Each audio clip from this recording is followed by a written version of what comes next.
Dieu vous aime et a un plan merveilleux pour votre vie. Jean 3,16 nous dit en effet, Dieu a tant aimé le monde qu'il a donné son Fils unique, afin que quiconque croit en lui ne périsse pas, mais ait la vie éternelle. Jean 10,10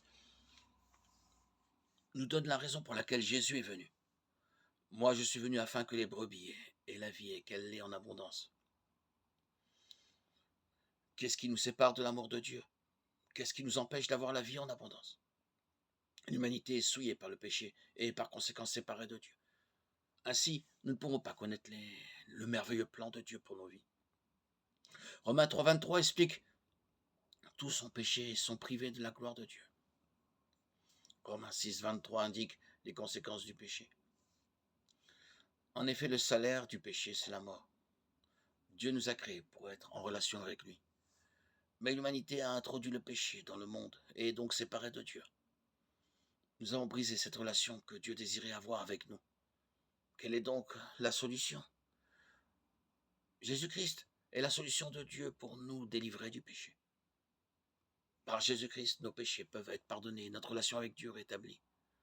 Romains 5,8 nous dit « Mais voici comment Dieu prouve son amour envers nous. Alors que nous étions encore des pécheurs, Christ est mort pour nous. » 1 Corinthiens 15, 3, 4 nous indique ce que nous devons savoir et croire pour être sauvés. Christ est mort pour nos péchés conformément aux Écritures. Il a été enseveli et il est ressuscité le troisième jour, conformément aux Écritures. Jésus lui-même déclare en Jean 14, 6 qu'il est le seul chemin du salut. C'est moi qui suis le chemin, la vérité et la vie. On ne vient au Père qu'en passant par moi. Comment pouvons-nous recevoir ce merveilleux don du salut? Nous devons mettre notre foi en Jésus-Christ, confirme les Écritures. Il doit être notre sauveur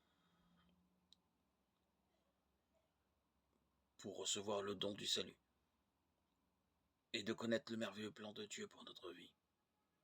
Jean 1,12 nous dit « Mais à tous ceux qui l'ont accepté, à ceux qui croient en son nom, elle, c'est-à-dire la parole incarnée en Jésus, a donné le pouvoir de devenir enfant de Dieu. » Acte 16, 31 dit clairement « Crois au Seigneur Jésus et tu seras sauvé. » Nous ne pouvons être sauvés que par la grâce seule, par le moyen de la foi seule, en Jésus-Christ seul. Éphésiens 2, 8, 9. Si vous voulez accepter Jésus-Christ comme votre sauveur, dites à Dieu les paroles qui vont suivre. Le seul fait de faire cette prière ou une autre ne vous sauvera pas. Seule la foi en Christ peut vous sauver du péché. Ce modèle de prière n'est qu'un moyen d'exprimer à Dieu votre foi en lui et de le remercier d'avoir pourvu à votre salut. Dieu, je sais que j'ai péché contre toi et que je mérite une punition. Mais Jésus-Christ a pris cette punition que je mérite sur lui-même, afin que par ma foi en lui, j'ai accès au pardon. Je mets ma confiance en toi pour mon salut. Merci pour ta grâce merveilleuse et ton pardon, pour le don de la vie éternelle. Amen.